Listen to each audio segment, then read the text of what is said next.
We're back on Political Connections. I'm Jackie Brockington, and I am with political analysts Michelle Ertel and Jeremiah Jaspon. Thank you both for being here. The topic today, in the race for president, we're talking about the not a chancers, those folks we thought went, nah, no way, right. Or so we thought. So I'm going to throw out a few names, and then you tell me why they're doing better than expected. Name number one, of course, Republican Donald Trump. Well, I think Mr. Trump is channeling the anger of the American people about the economy, about Obamacare, about illegal immigration, and also, more than that, about a weak president and a weak administration. Now, you can say a lot of things about Mr. Trump, whether you like him or not, but he is not weak. He's a celebrity. Everybody knows his name. He's got name recognition. Mm-hmm. He's got all the money he needs to run a really good race. And he's not concerned about political correctness. And a lot of Americans are tired of political correctness. They're tired of people poll testing everything they say. He says what's at the top of his mind. Sometimes it's for the better, sometimes it's for the worse for him. But people like that. And so that's why he's leading in the polls for the Republicans right now. So you think that he's saying really what a lot of Americans are thinking? Oh, absolutely, yes. And people like that he is without a filter. Absolutely. And, I think some Democrats might come over for him because I think they think that he might be more even-handed than a lot of the other Republican candidates. So it's going to be interesting to see if Republicans will adopt him and kind of bring him into the fold down the line. How long do you think he's really going to last in the race? So we got a long time to go. He's not going to be the nominee. You know what? If Republicans keep trumpeting that same beat, they might be wrong about that. I think he has a chance. But do you think he'll make it to the Florida primary? I think he'll make it to the Florida primary because he's got the money to keep going and going and going. I think it's going to be when he decides he's done, and nobody's going to tell him otherwise. Every Republican pundit had said he'd be out by now. They've all been wrong. So we'll have to wait and see. Okay, next up, Republican Carly Fiorina. Yeah, she's got no chance. I mean, she's running, on the fact that she's a business person. But let's look at her record. She was fired as CEO of Hewlett Packard. So I mean, if that's the record she wants to run on, it's as a failure as a CEO. So I mean, she's got no chance. Oh, Jeremiah. Failing as a CEO, that happens all the time. There are bloodbaths in boardrooms. It happened to Walt Disney. He was fired. Oprah Winfrey was fired. J.K. Rowling was fired. Steve Jobs was fired. She's in really good company. And I think people like her because, like Donald Trump, now she's a much more polished version of Donald Trump. She is a businesswoman and she's an outsider. So I think she does have a chance. She's coming up in the polls, and if people listen to her, I think they're going to like it. All those people that you name, Michelle, they had comebacks where they then, built great companies. Carly Fiorina does not have that, so you can't even compare those people to Carly Fiorina.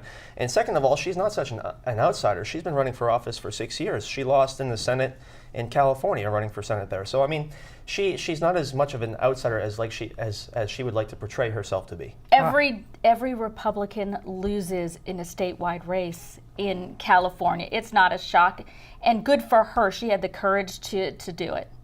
All right, let me give you another name. Democrat Bernie Sanders. Oh, he's adorable. Love Bernie Sanders. He's like that eccentric uncle that shows up every year for Thanksgiving, tells great stories, makes lots of promises and maybe gives you some free things. That's what Bernie Sanders is. And instead of him being the eccentric uncle giving free things, if he becomes president, it'll be Uncle Sam giving free things we just can't pay for. Well, I don't think he's ever seen a hairbrush or a comb. I mean, he's a little unkempt. But that's what people like about him is he's not concerned about his outward appearance. He's more about substance. Unfortunately, his substance is a little bit too far to the left, I think, for the country. And I don't think the Democratic Party is going to put him forth as their nominee for that reason. He would not be able to win a general election. Well, what can he do to overtake Hillary? There's nothing he can do because he's not going to be able to raise the kind of money Hillary's going to be able to raise. He doesn't have the name recognition that Hillary has. And his policies are a little too far to the left for most of where America is these days. But don't you think that more people are aware of who Bernie Sanders is now than they were a year ago? He is using social media like a boss. He is getting people to come to his events in droves, people that nobody expected would show up, and stadiums are getting filled. And I think that might be because there's not a whole lot of alternatives within the Democratic Party. It's Hillary, who nobody really loves, and it's Bernie Sanders. And maybe we need Joe Biden. Well, let me ask you this. Do you think people are waiting for Joe Biden to jump No. in? Nobody's waiting for Joe Biden to jump in. I can tell you, I'm a Democrat. I'm not waiting for Joe Biden to jump in. Here's the problem. We haven't really gotten into campaign season yet for the Democrats. Republicans, they're in the middle of silly season already over in the Republican Party. Democrats have yet to really get into campaign mode. We haven't had a debate yet. We're not even close to a debate yet, really. So, once Hillary gets out there, once Bill Clinton gets out there, everyone is going to coalesce behind Hillary Clinton, in my opinion. All right, well, last question. Is the overall appeal of these candidates just the alternative factor, meaning a vote of support for Bernie Sanders, for example, is a no-way vote for Hillary Clinton? In other words, do these candidates get support because of who they are, or just because voters can't get behind someone else in the race? I think on the Republican side, Donald Trump is a breath of fresh air to a lot of disenfranchised Republicans, and I think that's what people like about him. I think with Bernie Sanders, some people, they don't like Hillary Clinton, and so that's kind of why they're supporting. But there's not going to be enough support over on the left for him.